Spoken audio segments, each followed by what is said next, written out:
Welcome to Sheet Leveler. I'm Lee and I'm going to show you how to use Excel in a simple yet efficient way. You can learn how to remove rows in Excel with this tutorial.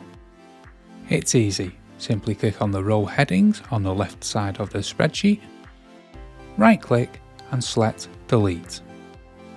This will adjust the order of the rows accordingly.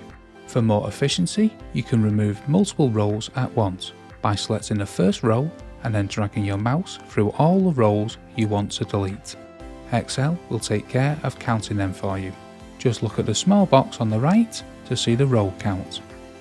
But be careful, if the rows you need to delete are not consecutive, you'll need to use a different approach.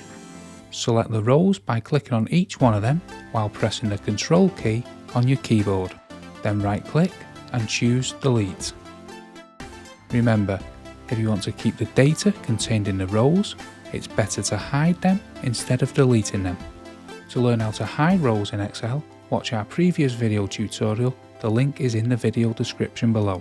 Like the video and subscribe if you want to join our online community and learn to use Excel like a boss. Thanks for watching and I'll see you in the next video.